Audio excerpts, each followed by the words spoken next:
और जब ये जेड फॉर जेबरा पढ़ाना चालू हुआ तब से हमारी शिक्षा व्यवस्था का परिवर्तन और आगे बढ़ा। फिर नई नई सरकारें वो चाहे केंद्र शिक्षा व्यवस्था को खिलौना बनाती चली गई और शिक्षक बेचारा सरकार का एक मुलाजिम अपने आदर्शों मूल्यों से यहाँ तक बात नहीं रही। फिर एक दौर आया साहब कि शिक्षक क्या पढ़ाएगा ये सरकार तय करेगी, लेकिन पढ़ाने के साथ साथ शिक्षक को सब्जी बनाओगे, सब्जी रोटी का भी मंत्री महोदय मेनू सरकारें तय करने लगे। शिक्षक ने उसको भी स्वीकार किया। चलो भाई, शिक्षक संघ जिंदाबाद जिंदाबाद, राजस्थान शिक्षक संघ जिंदाबाद जिंदाबाद। राजस्थान शिक्षक संघ को ऊंचाइयों पर ले जाने वाले शख्सियत श्री चोटमंजी सनाडे साहब के जीवन की पुस्तक का विमोचन किया जा रहा है। बड़े हर्ष का विषय है कि आप हमारे बूंदी जिले के हैं तथा आपने पूरा जीवन राजस्थान शिक्षक संघ की सेवा में समर्पित किया है।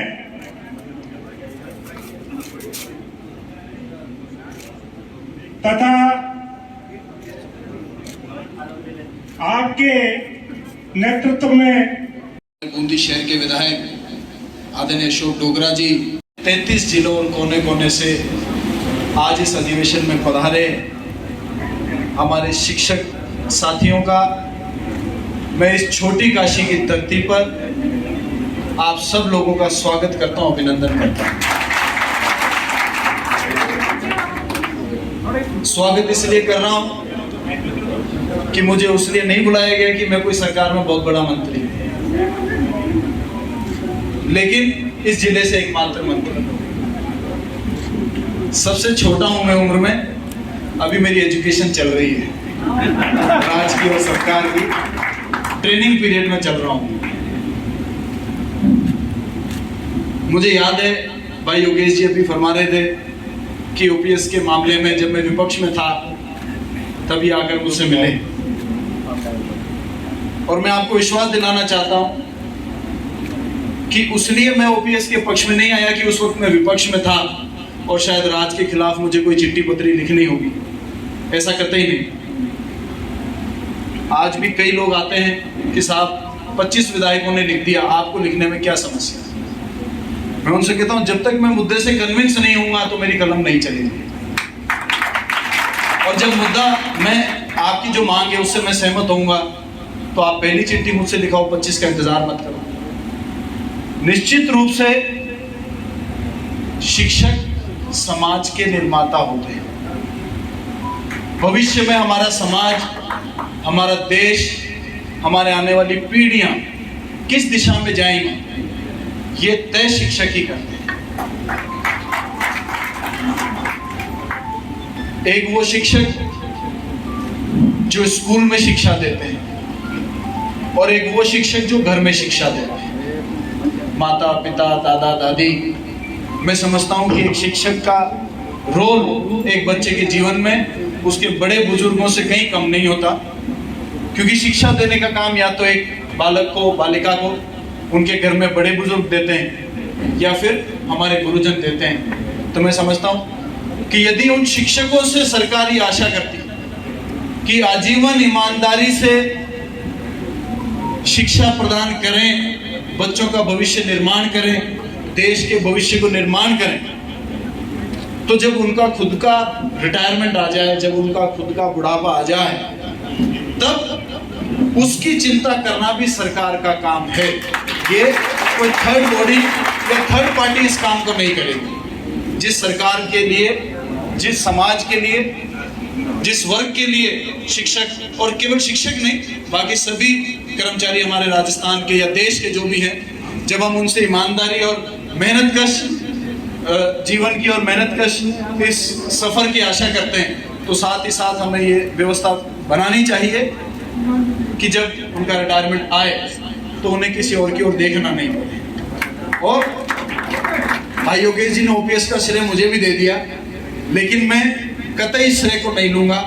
मैं इस मंच के और इस पूरे शिक्षक संघ के सामने ये मुझे कहने में कोई संकोच नहीं है कि एकमात्र व्यक्ति है जिसने देश में ओपीएस के बारे में फुट डाउन किया। ऐसा नहीं है कि ये कानून और कोई लागू नहीं कर सकता, ऐसा नहीं है कि इस व्यवस्था को और कोई बना नहीं सकता, ऐसा नहीं है कि प्रपोजल पहले डिस्कस नहीं हुए होंगे, ऐसा नहीं है कि इसके नफे नुकसान का आकलन पहले और आज नहीं हुआ।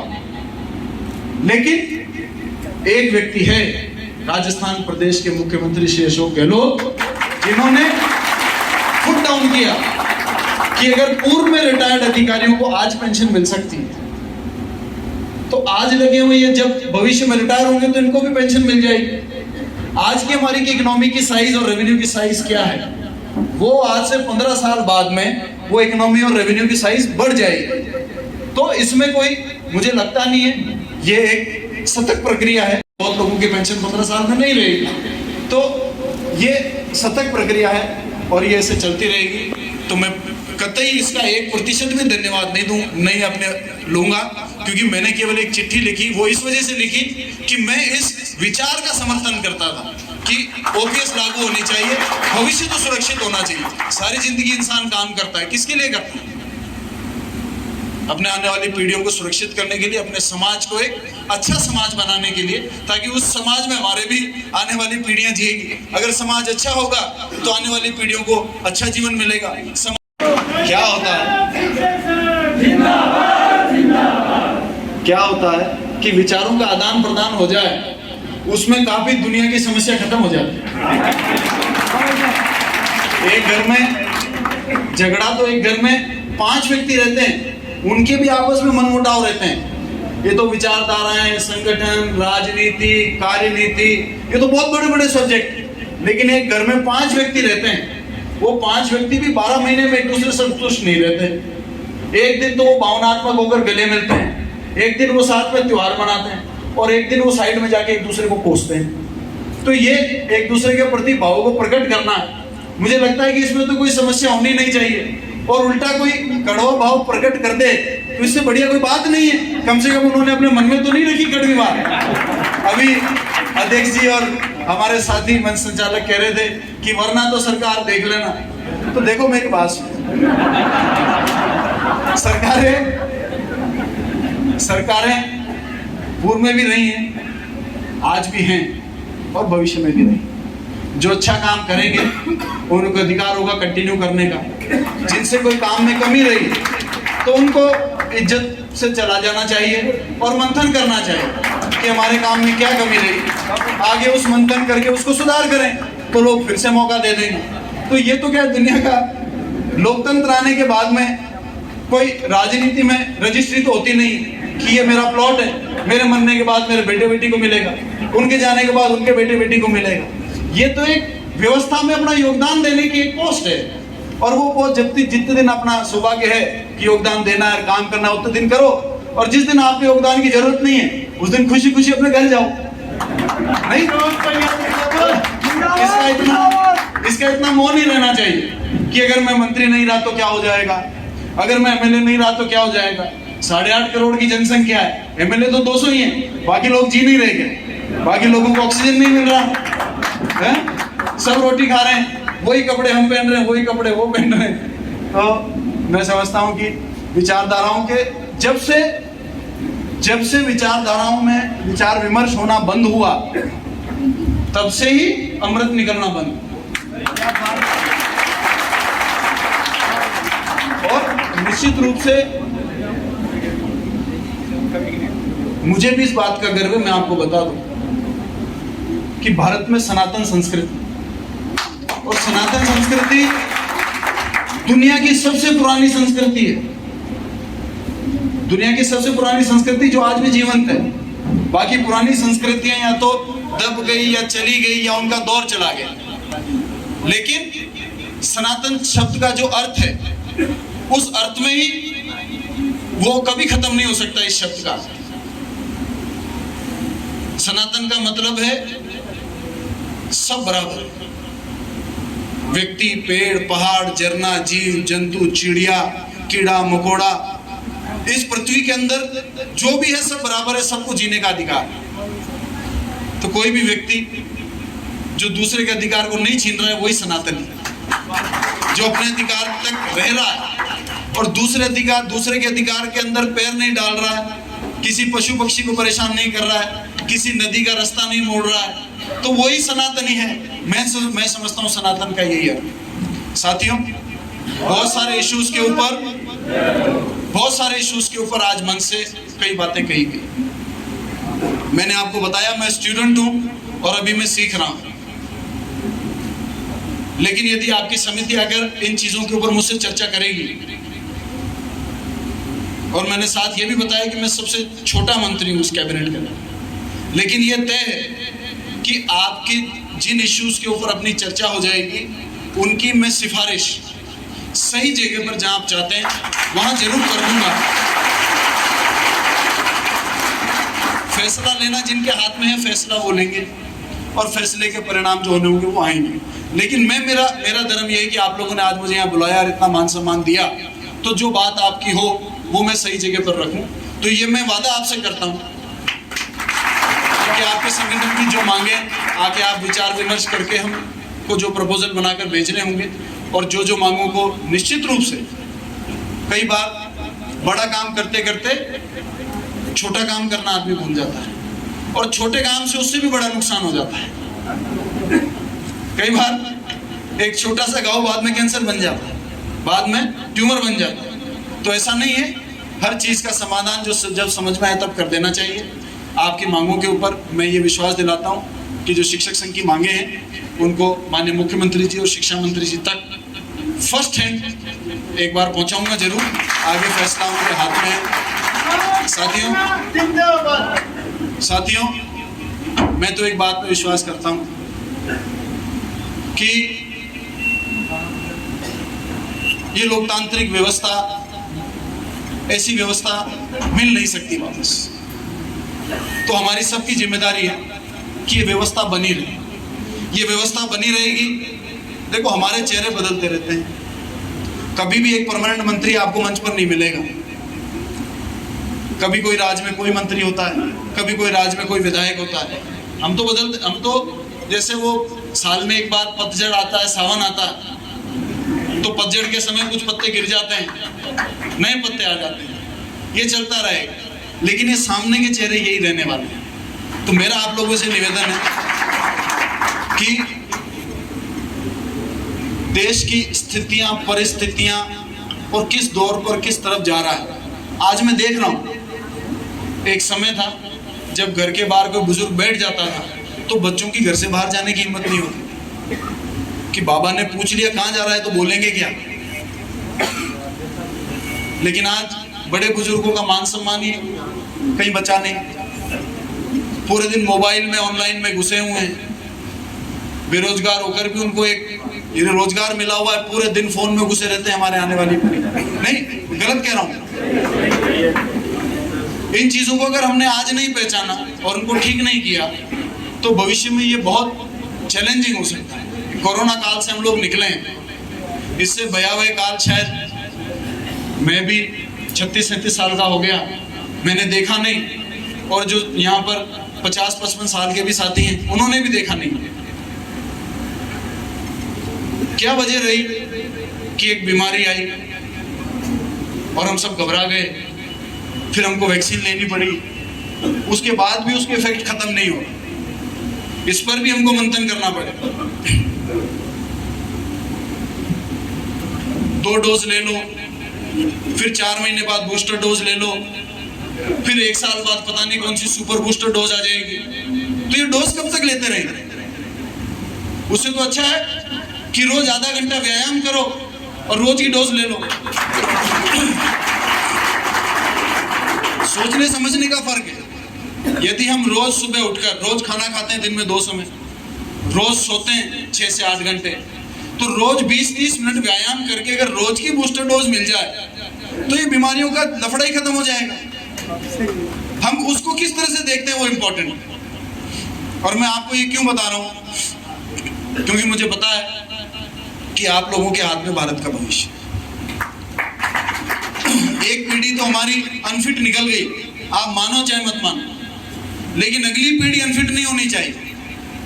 आप लोगों के आशीर्वाद से, प्रदेश की जनता के आशीर्वाद से मुझे खेलों का मंत्री बनाया गया।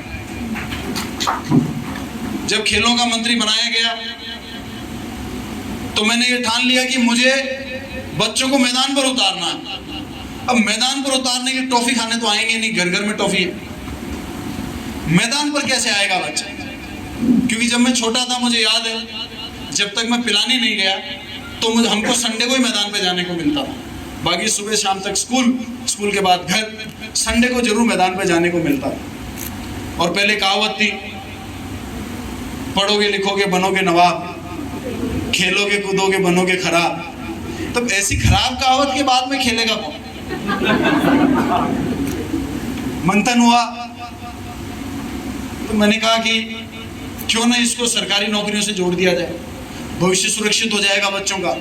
तो घर वाले कम से कम मैदान पे तो जाने देंगे, और मैदान पे जाएंगे, कुछ सुपरस्टार बनेंगे, कुछ स्टार बनेंगे, कुछ खिलाड़ी बन जाएंगे और कुछ नौकरियां लग जाएंगे। कम से कम एक फिट राजस्थान और एक हिट राजस्थान का निर्माण तो होगा।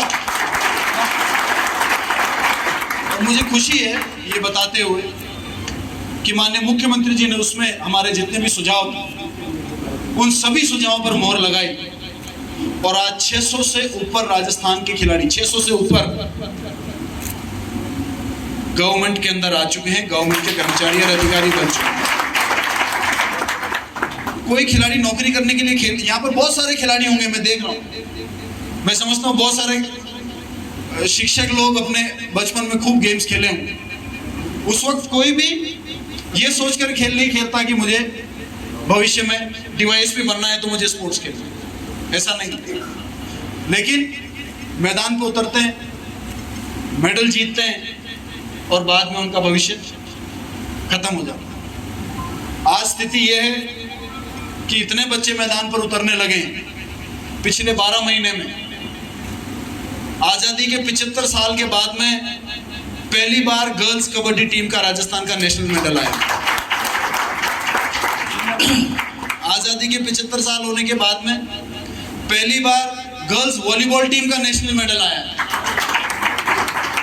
34 साल के बाद में राजस्थान की साइकिलिंग टीम इंडिया नंबर 1 आई है। 35 साल के बाद में राजस्थान की फुटबॉल टीम हाई लीग में पहुंची है।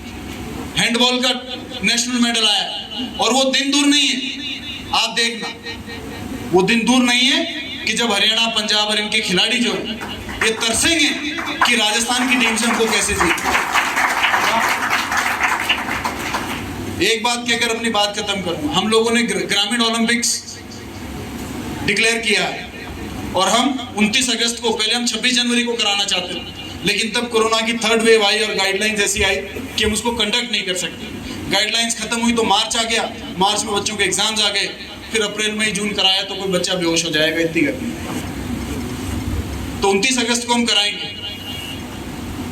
और ग्रामीण ओलंपिक्स के अंदर पार्टिसिपेशन कितना ऑनलाइन रजिस्ट्रेशन आया होगा?